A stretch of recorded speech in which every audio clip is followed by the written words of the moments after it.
Bonjour à tous, je suis heureux de vous retrouver pour cette seconde partie de notre formation dédiée aux jeûnes intermittents. Nous avons vu dans la première partie, dans la première vidéo, une définition de ce que pouvait être le jeûne intermittent, afin de vous éclairer un petit peu sur cette notion dont on entend de plus en plus parler. Je voudrais aujourd'hui aborder eh bien, ce que vous pouvez attendre du jeûne intermittent, de cet outil formidable qu'est le jeûne, et vous apporter quelques points d'explication sur les bienfaits sous-jacents du jeûne intermittent, et bien évidemment, quel serait l'idéal de son utilisation. Donc dans un premier temps, je voulais d'abord vous parler un petit peu plus des avantages du jeûne intermittent. Et effectivement, beaucoup de régimes sont parfois coûteux, dans le cadre notamment d'une perte de poids.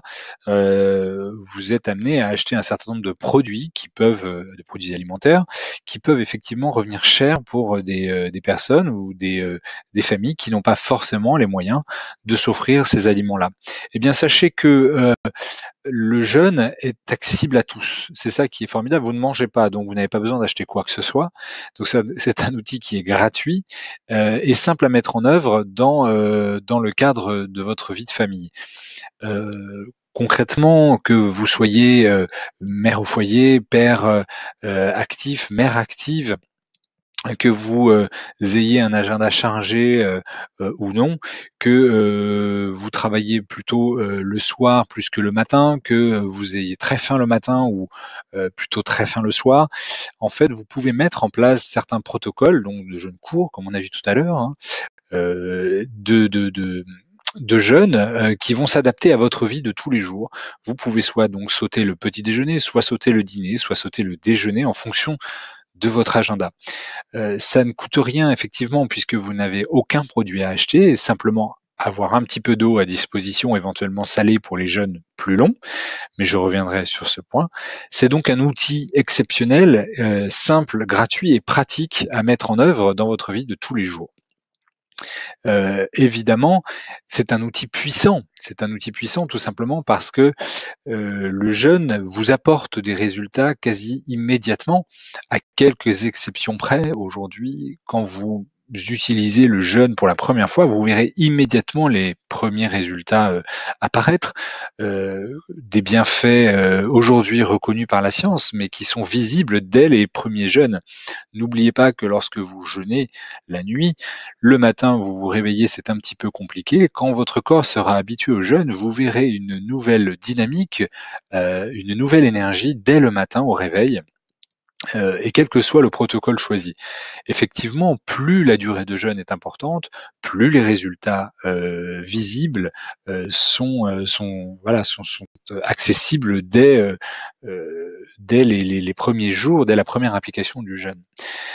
C'est un outil qui est flexible, tout simplement parce que il est adapté à un grand nombre de circonstances. Vous pouvez utiliser cet outil dans le cadre de votre travail, vous pouvez jeûner certains jours et ne pas jeûner d'autres. Vous pouvez jeûner en prévision d'un événement en particulier. Je pense par exemple à des réunions, un examen, un entretien important. Sachez que la clarté d'esprit dont vous disposerez au moment de l'événement sera beaucoup plus importante grâce au jeûne. C'est pour cela que je recommande de s'adapter progressivement au jeûne pour être prêt à l'utiliser, à utiliser cet outil dans le cadre de votre vie de tous les jours. Ça peut être le cas également d'un événement tel que Noël, au cours duquel généralement les familles ont tendance à manger davantage. Alors vous pouvez prévoir cet événement en jeûnant quelques jours avant, afin de préparer votre organisme à avoir un afflux d'aliments plus important, et donc l'entraîner à brûler quelques graisses et à être prêt à recevoir ces aliments. Donc c'est un outil réellement flexible qui s'adapte à tous les événements de la vie. Vous pouvez l'utiliser à tous les âges, à partir de 18-20 ans. Après, il n'y a pas de restriction particulière de l'âge. Jusqu'à un âge avancé, il n'y a pas de problème à l'utiliser. Et c'est surtout un outil qui est adapté à tous les régimes, alors que vous ayez un régime alimentaire qui soit plus proche du standard nutritionnel classique, c'est-à-dire avec concrètement 40 à 45% de glucides dans votre alimentation, ou que vous soyez sous un régime cétogène, paléo, carnivore, méditerranéen, à IG bas, tous ces régimes-là, Dukan, Atkins, tous les régimes peuvent s'adapter ou sont adaptés à l'utilisation du jeûne, ça ne posera aucun problème. Je mettrai toutefois une certaine nuance à justement ces régimes assez riches en glucides et faibles en graisse, qui sont toutefois moins adaptés à la pratique du jeûne, tout simplement parce que le jeûne va entraîner un risque plus important d'hypoglycémie lors de la pratique du jeûne. Tout simplement parce que lorsque vous sollicitez votre organisme avec énormément de glucides la veille d'un jeûne, la descente de cette glycémie via la production d'insuline est beaucoup plus importante que dans le cadre d'un régime, par exemple, cétogène ou low carb, comme on dit, à glucides bas, au sein duquel il y a un petit peu plus de graisse et pour lequel l'organisme est naturellement plus adapté. Il faut savoir que de façon historique, nos ancêtres consommaient un régime, en particulier nos ancêtres européens, consommaient un régime qui était plus important en graisse l'hiver et en protéines. Et de fait, cette période de l'hiver qui est plus propice aux jeûnes, puisque l'alimentation est moins fréquente, eh bien, était adaptée à un régime qui était effectivement majoritairement constitué de graisse. Alors que l'été, l'alimentation étant un petit peu plus présente, plus riche en glucides, le jeûne se faisait moins présent, moins fréquent, on va dire, et notre organisme s'est adapté à ça. C'est pour ça que j'insiste souvent dans mes formations sur le concept même de saisonnalité du jeûne aussi, saisonnalité de l'alimentation, mais saisonnalité aussi du jeûne. Il se trouve que l'hiver est une période plus propice, l'automne, l'hiver, à la pratique du jeûne que l'été. Donc je reviendrai sur ce point un petit peu plus en détail dans cette formation. Les bienfaits attendus sont nombreux. La science les valide d'année en année, de jour en jour, de semaine en semaine. Le premier bienfait qu'on peut découvrir immédiatement lors de la pratique du jeûne, eh bien, c'est la vigilance, la clarté d'esprit, la concentration. C'est pour cela que je vous indiquais qu'effectivement, en amont d'un événement important, d'une réunion, d'un entretien qui demande une forte concentration ou l'utilisation de capacités cognitives plus importantes, eh bien le jeûne va tout simplement améliorer la vigilance et votre capacité à répondre, vos capacités cognitives. Il y a un autre outil qui s'adapte à la pratique du jeûne, c'est celui du café par balle ou café gras, dans lequel, donc c'est un café noir, dans lequel vous rajoutez effectivement des graisses, un certain type de graisse, principalement de la graisse de coco et du beurre. Je reviendrai sur ce point également, mais ces graisses étant particulièrement riches en triglycérides à chaîne moyenne, elles sont très très bien utilisées, ces graisses, par votre cerveau. Et il se trouve que le café par balle a pour avantage, lors de la pratique d'un jeûne, eh bien, d'optimiser, d'augmenter la vigilance et la clarté d'esprit encore plus par l'utilisation de ces graisses et par la production de corps cétoniques très appréciés par votre cerveau en complément du glucose. Je reviendrai plus en détail sur ces points ultérieurement également. Un autre avantage, un autre bienfait du jeûne intermittent, eh bien, c'est la baisse de poids rapide et sans reprise. Que vous pouvez attendre. Effectivement, en entraînant votre organisme à brûler ses propres graisses, eh bien, votre corps va non pas perdre ni de l'eau ni de la masse musculaire, mais bel et bien de la graisse qui est difficile à perdre. C'est la graisse viscérale, c'est la graisse corporelle, et c'est grâce à votre organisme en dormant que vous allez entraîner la perte de graisse et la baisse de poids. Donc évidemment, en fonction des protocoles, vous pourrez perdre du poids plus ou moins rapidement.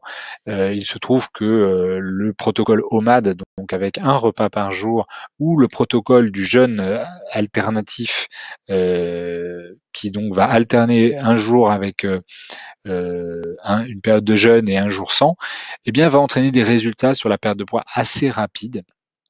est assez spectaculaire, je dois le dire. Mais son utilisation doit être contrôlée. Encore une fois, on ne se lance pas à corps perdu dans l'utilisation du protocole OMAD du jour au lendemain. Il faut effectivement y aller étape par étape. Un autre bienfait attendu du jeûne et prouvé aujourd'hui, c'est la diminution des taux de sucre sanguin et de la glycémie à jeun. Effectivement, la pratique du jeûne régulière permet de stabiliser les montées de sucre et en l'occurrence, les personnes utilisant un régime à glucides bas régulièrement, couplés à du jeûne, ils verront tout simplement leur glycémie à jeun rester assez basse et le taux de sucre sanguin se stabiliser même dans les périodes où vous consommerez effectivement plus de glucides. C'est ça qui est formidable, c'est que le corps augmente sa sensibilité à l'insuline et donc c'est ajuster très rapidement le sucre sanguin sans entraîner de hausse spectaculaire de l'insuline. Donc l'amélioration de la sensibilité à l'insuline est effectivement un effet collatéral de la pratique du jeûne et donc du coup possède un réel intérêt. Comme je vous l'ai dit, le jeûne a cette particularité d'augmenter votre clarté d'esprit, votre concentration, mais également votre énergie globale. C'est pour ça que j'indique souvent aux personnes souhaitant pratiquer, faire leur entraînement sportif ou faire de l'activité physique en même temps que le jeûne, il n'y a aucune contre-indication à cela. Tant que vous n'êtes pas sur un jeûne long de 48 heures, 72 heures et que vous ne sollicitez pas votre organisme trop massivement, que vous dormez bien, que vous n'êtes pas stressé, il n'y a aucun problème à faire du sport en même temps que le jeûne. Au contraire, vous verrez dans un second temps que le jeûne couplé à l'exercice physique augmente les effets du jeûne. C'est-à-dire que vous allez brûler davantage de graisse, vous allez entraîner une meilleure autophagie, donc une augmentation du renouvellement cellulaire, et vous allez stimuler l'hormone de croissance de façon un petit peu plus importante, donc à terme augmenter effectivement l'utilisation de vos graisses, la mobilisation de vos graisses, mais également développer vos muscles plus rapidement.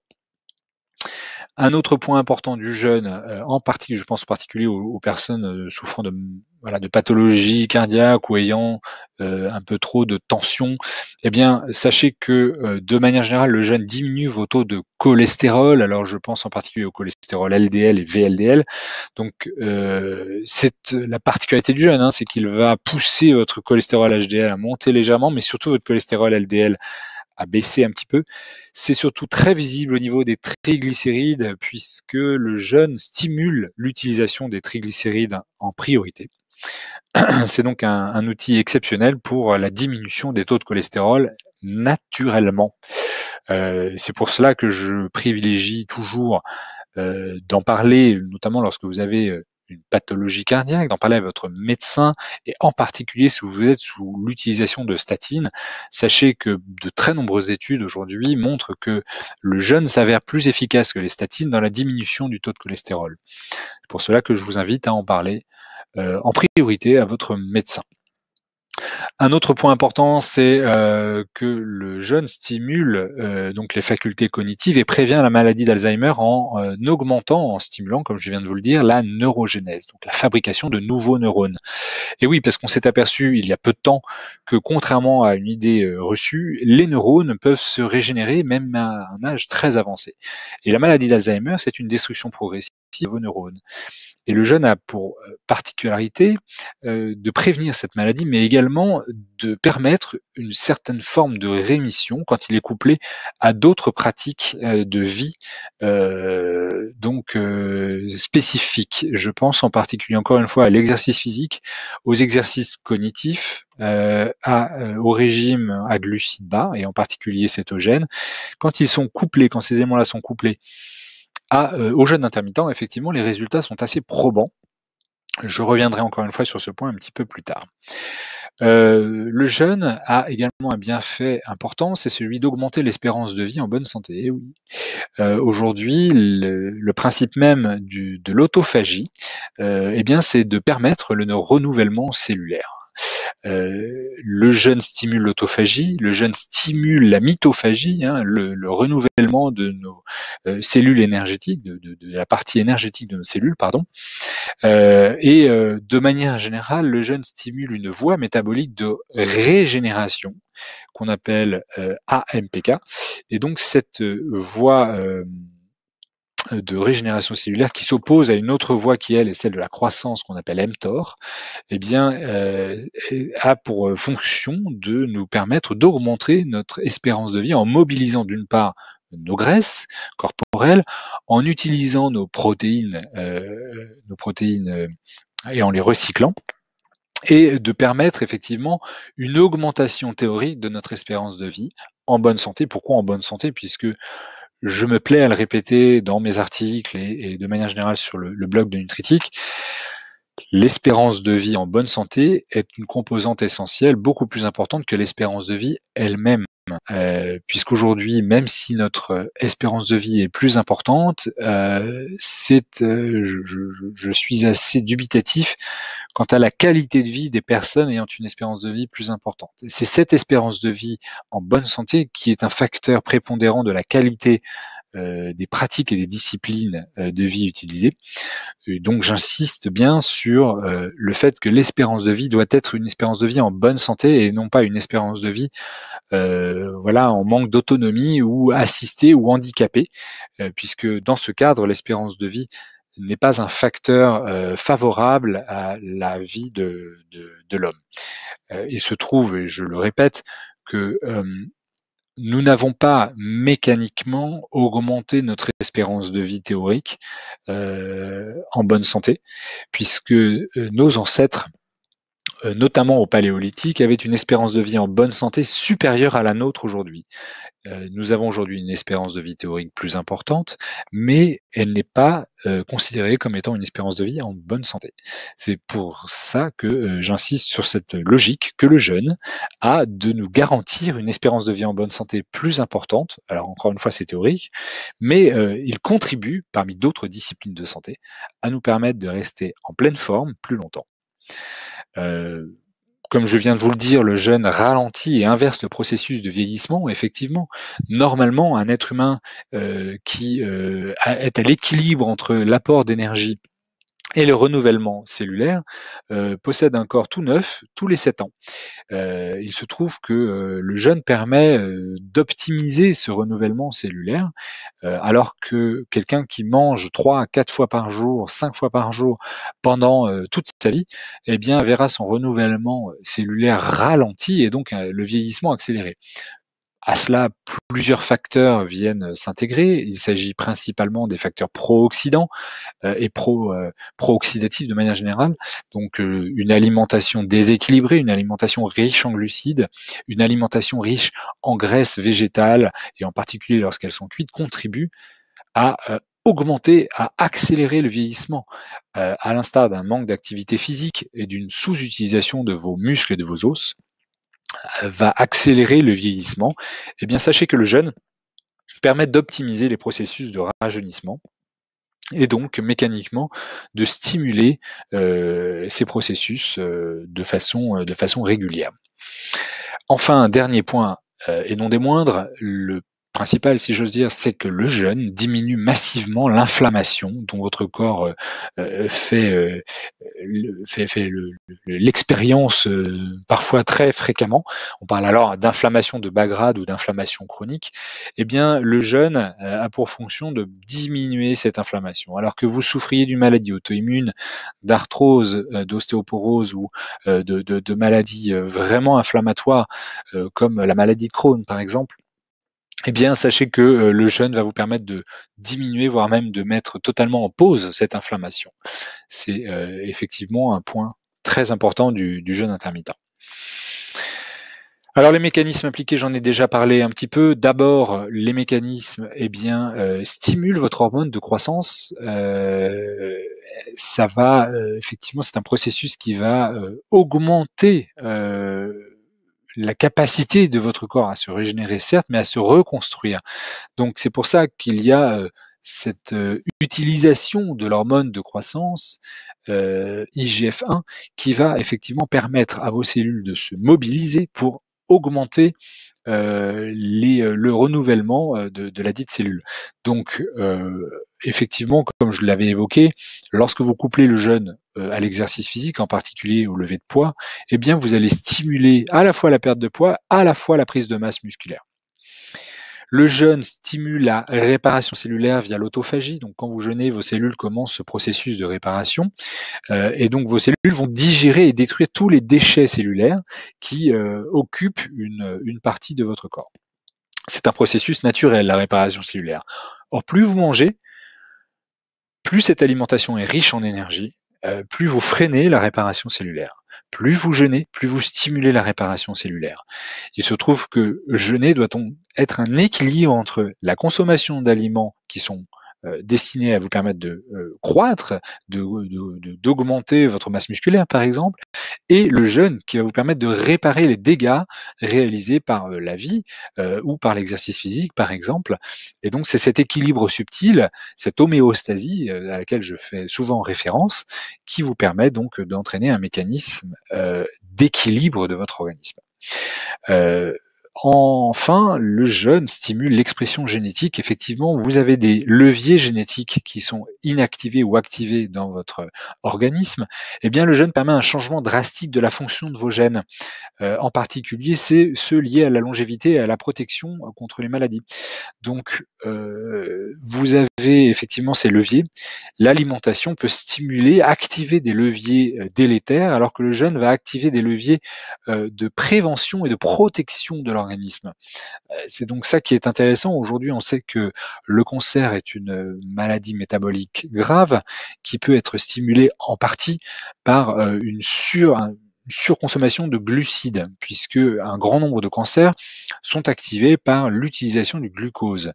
Les cellules, les tumeurs, les cellules malignes, dans le cadre d'un cancer, vont proliférer certains cancers vont proliférer grâce à l'utilisation du glucose. C'est pour ça qu'il est important d'utiliser le jeûne comme un outil d'expression génétique pour mettre en pause, pour mettre en veille la possible activation des gènes délétères tels que ceux pouvant à terme entraîner une prolifération de cellules malignes telles que les cancers. Alors, il y a un point optimal dans l'utilisation du jeûne. Aujourd'hui, il est défini. Alors, je ne dis pas que le jeûne de 12 heures ne soit pas efficace, ni que le jeûne de 72 heures ne soit pas efficace. Je dis simplement qu'en termes de mobilisation des graisses et d'effets métaboliques, cet équilibre subtil entre les bienfaits et les méfaits se situe entre 16 et 22 heures de jeûne. Aujourd'hui, on sait que quelqu'un qui jeûne sur cette durée-là de façon régulière et de façon fréquente, alors c'est pas uniquement 16 heures ou uniquement 22 heures, c'est de moduler dans cet intervalle de temps, effectivement on va voir des effets métaboliques extrêmement importants et exponentiels par rapport à une personne qui jeûne effectivement 3 fois par mois 48 heures. Donc c'est effectivement important d'avoir ce sweet spot, comme on dit, ce point optimal, et il se situe effectivement entre 16 heures et 22 heures de jeûne. Alors, l'objectif de cette formation est de vous apprendre à cibler ce point optimal. Je ne vous formerai pas à l'utilisation des jeûnes longs, comme c'est souvent préconisé dans certaines pratiques naturopathiques. L'utilisation du jeûne long est très bonne, de façon exceptionnelle au cours de l'année. Je ne le recommande pas de façon trop régulière pour autant. Je vous expliquerai donc dans la suite de cette formation comment atteindre ce point optimal et surtout quels sont les mécanismes spécifiques impliqués dans l'utilisation du jeûne. Alors on part là sur une approche un petit peu plus scientifique, un petit peu plus technique du jeûne. On va parler insuline, on va parler voie métabolique, on va parler régénération cellulaire. Voilà, tout ça dans le détail. C'est la suite de cette formation et on commencera par le jeûne et l'insuline.